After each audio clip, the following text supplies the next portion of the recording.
80 tahun kami boleh alami kemerdekaan yang Tuhan telah berikan bagi bangsa kami, bagi negeri kami, bahkan bagi umat-umat-Mu di tempat ini. Kami percaya saat merdeka, tetap merdeka. Pimpin sebentar, firman-Mu akan disampaikan oleh hamba-Mu. Biar kiranya pengurapan Allah turun atas kami, menyingkapkan setiap rahasia-rahasia kebenaran-Mu, membawa kami terus semakin kuat di dalam Tuhan. Terpuji nama-Mu, dalam nama Yesus kami berdoa. Sama-sama yang siap diberkati katakan amin. Silakan duduk, Tuhan berkati. Saya silakan. Amin. Shalom jemaat Tuhan, luar biasa. Hari ini 17 Agustus, hari kemerdekaan Indonesia yang ke-80 tahun. Satu-satunya jemaat terkasih yang usia 80 tahun ada Oma, yang seusia dengan bangsa Indonesia, luar biasa. Bagaimana kabarnya Bapak Ibu? Merdeka. Setelah melalui banyak hal minggu-minggu ini, luar biasa. Ya, kita mulai saja apa yang akan kita bahas pada hari ini. Boleh tolong bantu Kakak Yoel? Oke. Saya membuka dengan sebuah bendera Indonesia yang dimana saya adalah bagian dari masyarakat Indonesia yang tinggal di Indonesia, yang wajib, bagi saya wajib untuk menghargai pengorbanan para pejuang Indonesia, luar biasa. Mengingat pejuang, setiap kita pasti pernah melakukan hal yang sama untuk kehidupan kita pastinya. Untuk keluarga, kita akan berjuang untuk itu semua. Oke, next.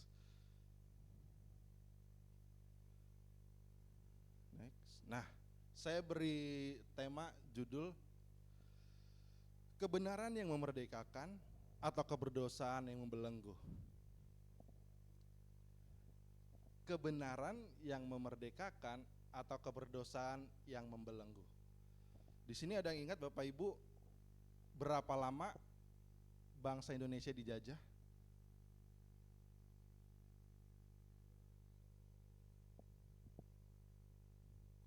Ada yang bilang 400, ada yang bilang 500, 400 tahun, ada yang 300 tahun. Ada yang bilang berapa ratus tahun. Ada anak sekolah, tolong bantu. Berapa? Ada yang ingat?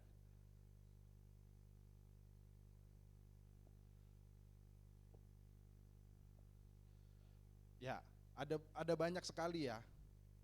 Ada dari zamannya Hindia Belanda, VOC, bahkan jauh sebelum itu Jepang termasuk, ada juga dari misionaris cuma dari agama sebelah yang masuk ke, waktu itu belum Indonesia, masih Nusantara. Tapi yang menjadi pembekas ya, jadi bekas gitu di dalam tanda dari penjajahan itu adanya perbudakan. Ingat Bapak Ibu bagaimana mereka yang menjajah bangsa Indonesia menjadikan masyarakat itu menjadi seorang budak, di mana budak itu kalau kita mengerti dengan konsep sekarang ya pembantu, mungkin bisa dikatakan seperti itu. Tapi kalau pada masa itu budak, waduh, dilihatnya miring sekali. Mungkin Bapak Ibu semua yang lebih dewasa daripada saya sudah tahu lah ya, pernah melihat akan hal itu. Perbudakan di Indonesia itu seperti apa? Ada yang menjadi kerja paksa untuk membangun pembangunan di Indonesia ini dengan menjadi apalah katanya Romusa sebagai macam.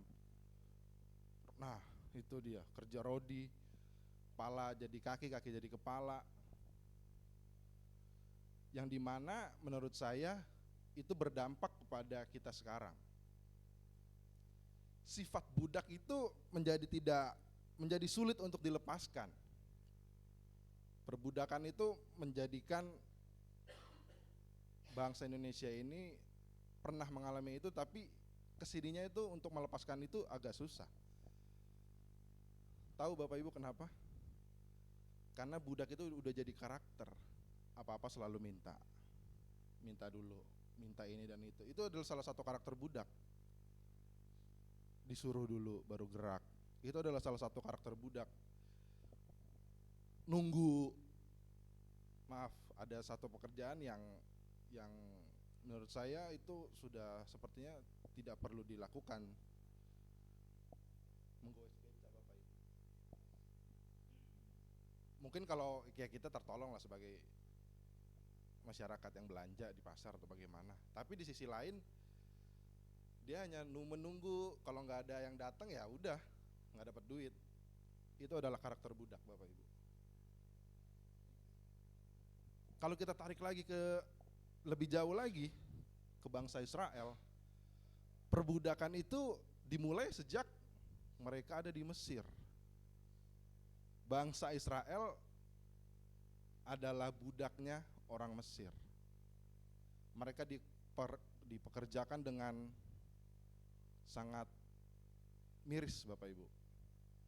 Namanya budak, dia merelakan tubuhnya untuk diserahkan kepada tuannya. Di musim dingin, seorang budak rela,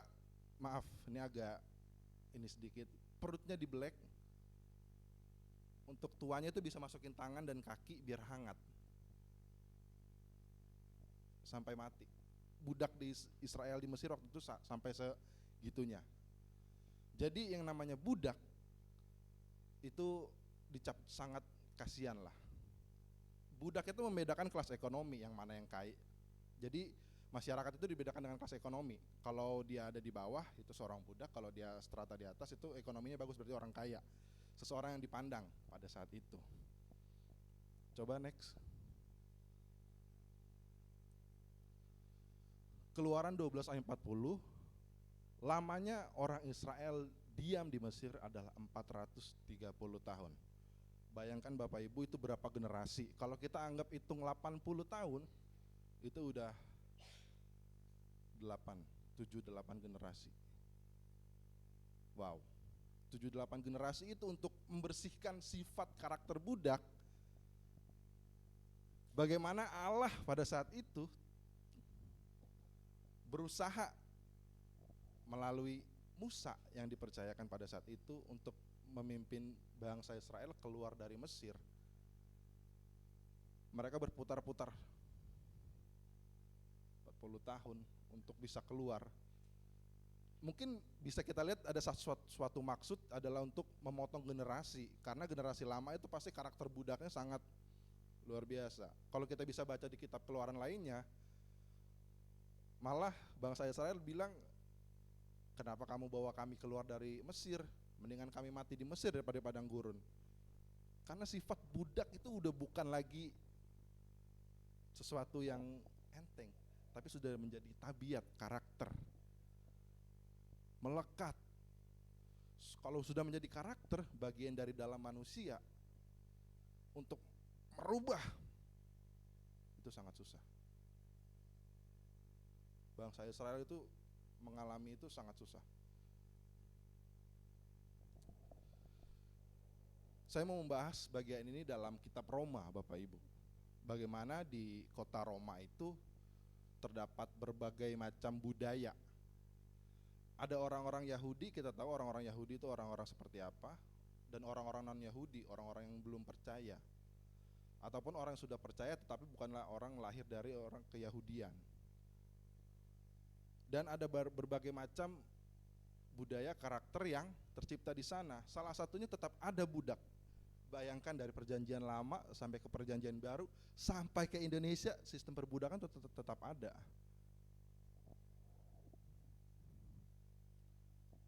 Next.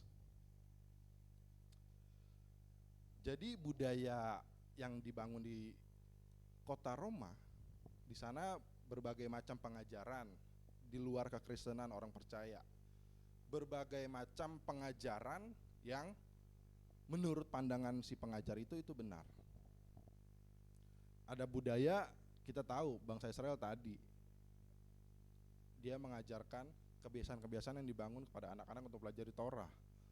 Turun temurun Bapak Ibu, itu sesuatu hal yang baik. Tapi menjadi mirisnya adalah ketika dia mempelajari tidak menghidupi. Hanya mempelajari, udah belajar doang tapi nggak ada actionnya. Apa makna dari Torah? Kitab 5 pertama. Ataupun hukum Taurat. Bangsa Israel itu pasti mengajarkan kepada anak-anaknya untuk mempelajari hal-hal itu. Tetapi hanya sebatas pengetahuan, tidak menjadi pembelajaran yang mengubahkan kehidupan.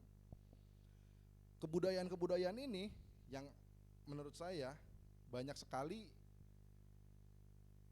kita bisa pelajari di dalam konteks Alkitab lainnya. Kebudayaan-kebudayaan ini tuh ya ada yang benar, ada yang positif, ada yang negatif.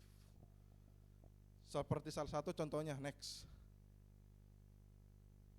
Nah, ada seorang filsuf, filosofi, mungkin Bapak Ibu ada yang suka senang filosofi, tapi ini agak miring. Bukan agak miring, sangat miring. Filosofi dinamakan Epicurus. Apa itu Epicurus? Dia adalah suatu filsuf, filosofi yang dimana mengedepankan kebahagiaan di luar Tuhan, di mana setiap manusia pasti bisa mencapai taraf kebahagiaan di luar Tuhan. Yang dimana kalau kita mau belajar sistem perbudakan, ternyata kita awalnya adalah budak dosa. Kita adalah budak dosa Bapak Ibu, yang dimana budak dosa adalah melakukan segala sesuatu, kecenderungan, tindakan, sifat, pemikiran yang memuaskan dosa. Tuhan kita adalah maut, tidaklah Allah pada saat itu. Tuhan kita adalah gelap, bukan terang. Tuhan kita pada saat itu adalah suatu keadaan yang mana kita terpisah dari Allah. Kita tidak bersatu dan bersekutu dengan Allah, tapi kita bersatu dan bersekutu dengan dosa. Dosa adalah Tuhan kita. Bagaimana Allah memimpin mereka bangsa Israel untuk mengerti Taurat itu adalah suatu instruksi yang harus dilakukan. Disebutkan 613, 600 berapa itu harus sepenuhnya dilakukan. Kalau gagal satu, ulang lagi dari awal. Bayangkan Bapak Ibu, bagaimana sistem yang dibuat pada saat itu untuk manusia itu bisa bahagia. Tetapi tidak ada satupun dari bangsa Israel atau manusia pada saat itu yang mencapai dan berhasil melakukan sepenuhnya. Satu-satunya manusia yang bahkan jauh lebih hebat, lebih dahsyat adalah Yesus Kristus. Jadi setelah kita berada di dalam dosa, ada satu pribadi namanya Tuhan Yesus Kristus ini. Dia yang menebus kita. Yang tadinya kita budak dosa, kita menjadi budak kebenaran. Amin Bapak Ibu. Nah, ada satu pengajaran next. Jadi logo ini hati-hati Bapak Ibu, dinamakan tetraparmakos. Tetraparmakos. Pada saat sekarang ini sudah dijadikan gereja. Jadi kalau ada yang melihat logo ini, T dan O ini bahasa Yunani, hati-hati Bapak Ibu. Ini ada sebuah aliran gereja yang dimana pengertian dari tetraparmakos adalah jangan takut akan Tuhan, jangan khawatir tentang kematian, yang baik mudah didapat dan yang buruk mudah ditanggung. Bagaimana bisa Bapak Ibu kita yang adalah budak dosa dan jangan takut akan Tuhan? Statement awalnya saja sudah sangat miris. Hati-hati Bapak Ibu untuk pengajaran ini. Tetapi pengajaran ini ada waktu itu di kota Roma, ketika Paulus menuliskan surat Roma ini kepada jemaat di kota Roma. Sangat luar biasanya, jemaat di kota Roma itu orang-orang percaya yang luar biasa Bapak Ibu. Mereka orang-orang yang sangat menjaga imannya, Sehingga Paulus menuliskan surat Roma ini untuk memperkuat iman mereka. Boleh di next? Ya, kita baca ayat kita Bapak Ibu dari Roma 6 ayat 17 sampai 18. Kita baca sama-sama Bapak Ibu. 2, 3. Tetapi syukurlah kepada Allah, dahulu memang kamu hamba dosa, tetapi sekarang kamu dengan segenap hati telah mentaati pengajaran yang telah diteruskan kepadamu. Kamu telah dimerdekakan dari dosa dan menjadi hamba kebenaran. Amin Bapak Ibu. Kalau kita bisa mempelajari lebih dalam, apa sebenarnya maksud Paulus di dalam Roma 6 ayat 17-18 ini, boleh di next, kita bedah satu-satu Bapak Ibu. Ayat 17, tetapi syukurlah kepada Allah, dahulu memang kamu hamba dosa, tetapi sekarang kamu dengan segenap hati telah mentaati pengajaran yang telah diteruskan kepadamu. Kata syukur di sana, syukurlah, itu adalah sebuah tindakan yang pernah Allah lakukan dulu. Bayangkan Bapak Ibu, Allah telah menebus kita, kalau kita mau hitung dari tahun sekarang, 2000 tahun yang lalu, efeknya sampai sekarang kita itu sudah ditebus. Luar biasa Bapak Ibu, apa yang Allah lakukan melalui Tuhan Yesus. Jadi kata syukur di situ mau membicarakan bahwa apa yang telah Allah lakukan dahulu, efeknya itu berlaku sampai sekarang dan sampai ke masa depan. Apa yang belum kita pikirkan Allah sudah melakukan. Jadi tindakan Allah pada saat itu memerdekakan kita. Yang tadinya kita budak dosa menjadi budak kebenaran. Amin Bapak Ibu. Kata dahulu di situ mau membicarakan bahwa posisi kita, posisi setiap kita Bapak Ibu semua, posisi setiap kita itu tadinya bukanlah seseorang yang ada di dalam kebenaran, tetapi setiap kita, posisi kita dahulu Bapak Ibu, ingat dahulu adalah hamba dosa. Tetapi sekarang dan seterusnya kita sudah ada dalam kebenaran. Dan segenap hati itu membicarakan seluruh kehidupan kita Bapak Ibu, dengan apapun yang kita miliki, kehidupan kita ini, kita itu mentaati pengajaran.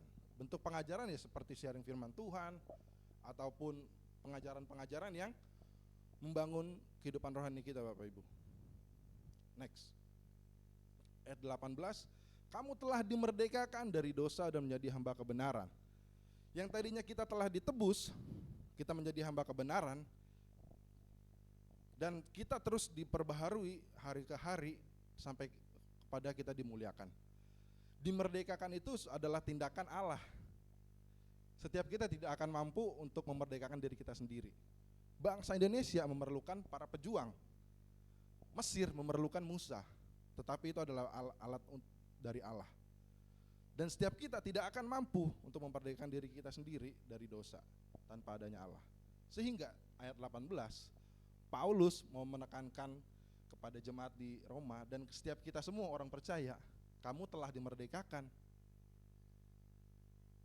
Lantas, kalau kita membaca semua kitab Roma, ada satu pertanyaan. Apakah kita harus bermegah di dalam dosa supaya kasih karunia itu terus diberikan kepada kita? Namanya kurang ajar Bapak Ibu. Berbeda budaya, berbeda culture, berbeda tradisi, terkadang seseorang itu tersinggung ketika tidak mengerti konteks. Ada seseorang tinggal di Indonesia, di luar negeri, dia ada yang manggil nama John. Di Indonesia bisa manggil Pak John. Tiba-tiba dipanggil John lah, tersinggung. Ini berbeda budaya, berbeda tradisi. Tetapi dari budaya dan tradisi itu kita harus melihat konteks. Oh, sampai akhirnya konteks itu membuat kita mengerti bahwa perbedaan itu yang tadinya kita berbeda budaya tapi kita bisa bersatu. Sampai hari kita dimerdekakan oleh Tuhan. Dari sini kita bisa tarik ada 3 poin. Boleh next? 3 bagian yang orang percaya miliki Bapak Ibu. Jadi setiap kita sudah mendapatkan ini, kita itu sudah dibenarkan. Kita baca sama-sama Bapak Ibu, setiap kita ya. 2, 3. Dibenarkan, dikuduskan, dimuliakan. Kalau menurut Bapak Ibu, apakah kita sudah mendapatkan ini? Kita sudah mendapatkan Bapak Ibu. Terkadang kalau kita membahas sisi teologinya, ada yang mungkin belum ini, itu belum. Kalau bahasa teologinya ini adalah justifikasi, santifikasi, dan glorifikasi. Yang dimana dibenarkan ini kita sudah dibenarkan di awal oleh Tuhan. Dan keseharian kita itu dikuduskan oleh Roh Kudus. Tanpa adanya Roh Kudus kita nggak akan mencapai taraf kekudusan itu Bapak Ibu. Makanya setiap hari untuk melawan daging, walaupun kita sudah ditebus, kita masih menggunakan daging yang fana. Untuk itu kita sangat harus wajib memerlukan Roh Kudus untuk menuntun kita untuk diperbaharui, dikuduskan setiap hari Bapak Ibu. Dibangun, dikuduskan. Sampai akhirnya kita sudah menerima kemuliaan itu, tetapi untuk action secara utuhnya kita akan diubahkan secara tubuh kerohanian kita menjadi tubuh yang tidak fana. Ketiga hal ini kita sudah mendapatkan Bapak Ibu. Jadi tidak perlu lagi takut, nanti saya ketika sudah waktunya dipanggil Tuhan, saya kemana ya? Pasti masuk surga. Amin. Next, kita bahas satu-satu. Dibenarkan, kita baca dalam Roma 5 ayat 1. Sebab itu kita yang dibenarkan karena iman, kita hidup dalam damai sejahtera dengan Allah oleh karena Tuhan kita Yesus Kristus. Sebab itu kita yang dibenarkan. Garis bawahi, dibenarkan itu bukan kita yang melakukan, tetapi Tuhan yang melakukan. Action kita adalah kita menerima itu dengan iman. Iman percaya. Baptisan tidak menyelamatkan Bapak Ibu. Tetapi dari baptisan kita tahu bahwa kita memberikan iman kita kepada Tuhan Yesus. Dibaptis, ditenggelamkan dosa-dosa kita, dan kita diangkat sudah dalam kehidupan yang baru, kelahiran yang baru. Sehingga semua proses yang dinamakan dibenarkan, dikuduskan, itu harus terjadi Bapak Ibu. Kita harus mengalami yang namanya kebaruan rohani setiap hari. Kita gak bisa ngomong saya sudah melakukan apapun itu, tetapi jika melakukan apapunnya itu tujuannya tidak untuk Tuhan, bahkan untuk diri kita sendiri, itu sama saja Bapak Ibu. Sehingga dibenarkan di sini karena iman kita yang kita berikan kepada Tuhan Yesus, maka kita sudah mendapatkan ketiga poin tadi. Pembenaran menghasilkan ketaatan, dan ketaatan menghasilkan kesetiaan. Amin. Poin kedua, dikuduskan. Kalau tadi kita telah dibenarkan, posisi kita dari hamba, dari budak dosa kepada budak kebenaran. Roma 6 ayat 22 bicara, tetapi sekarang setelah kamu dimerdekakan dari dosa dan setelah kamu menjadi hamba Allah, kamu beroleh buah yang membawa kamu kepada pengudusan, dan sebagai kesudahannya ialah hidup yang kekal. Jadi setelah kita dibenarkan, kita dikuduskan, sama saja kita telah dimerdekakan. Mungkin Bapak Ibu lebih mengerti arti dari merdeka itu seperti apa. Bangsa Indonesia sendiri juga mengalami itu. Bangsa Mesir juga, bagaimana penyertaan tuntunan Allah siang dan malam itu terjadi pada saat itu. Yang tadinya menjadi budak Mesir sekarang sudah menjadi berdiri sendiri dengan kekuatan dari Allah. Pengudusan itu tidak terjadi satu kali saja.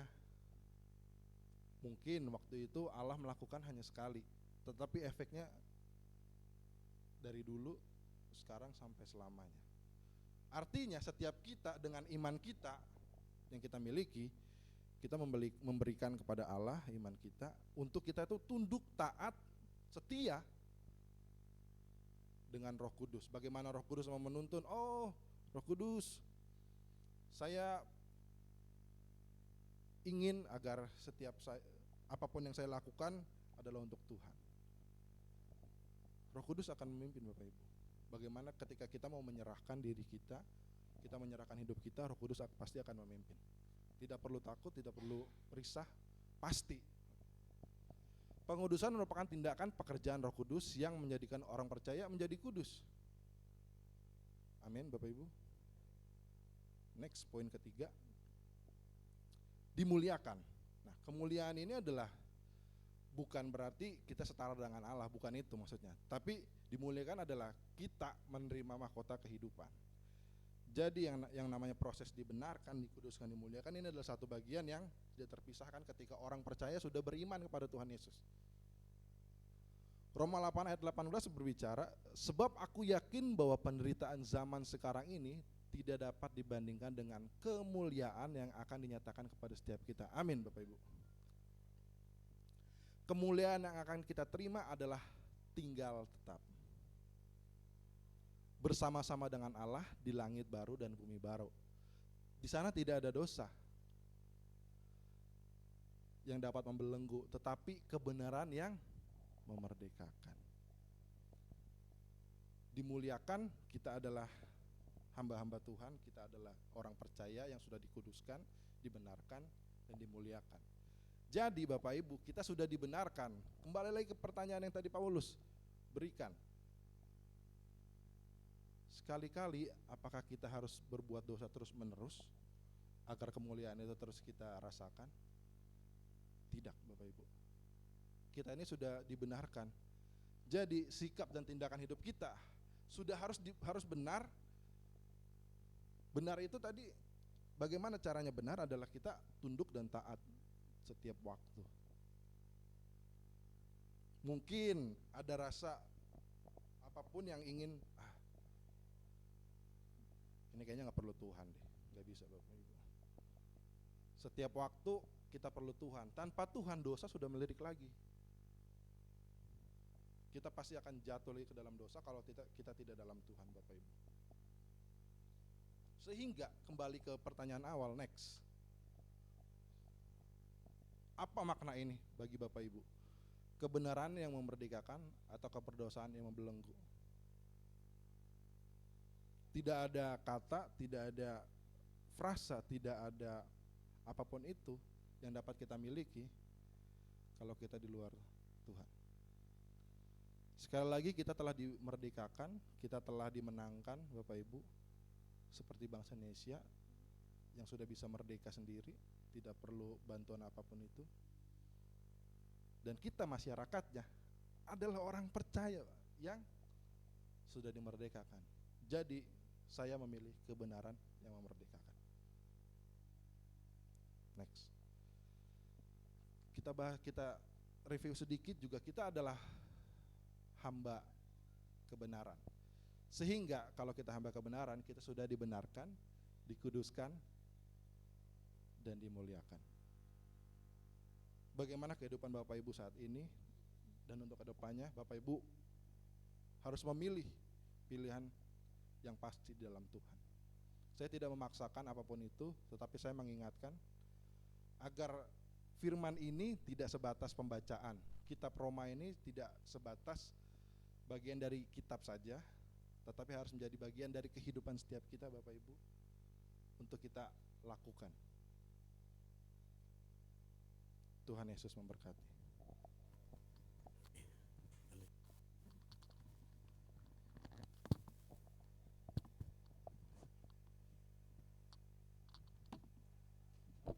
Haleluya. Jadi saudara, hamba dosa menjadi hamba kebenaran. Kita sudah dengarkan pemaparan atau firman Tuhan pada hari ini. Jangan lagi kita hidup sebagai hamba dosa. Karena kita sudah dibenarkan, sudah dikuduskan dan dimuliakan. Biarlah hari-hari kita senantiasa mencerminkan kita sebagai hamba kebenaran. Orang-orang yang telah dibenarkan dan dikuduskan dan dimuliakan. Amin. Mari kita tundukkan kepala pada Tuhan. Biarlah kebenaran-Mu pada hari ini boleh mewarnai dalam setiap kehidupan kami. Kami membutuhkan Engkau Tuhan yang menuntun, mengarahkan perjalanan kami untuk kami terus hidup sebagai hamba kebenaran, yaitu mengabdi kepadamu. Kuasai hidup kami dengan Roh-Mu, dan biarlah kasih setiamu terus ada dalam hidup kami.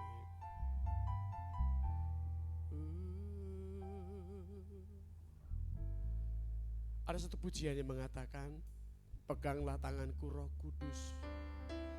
Kita rindu Roh-Nya terus menuntun setiap langkah hidup kita, untuk kita terus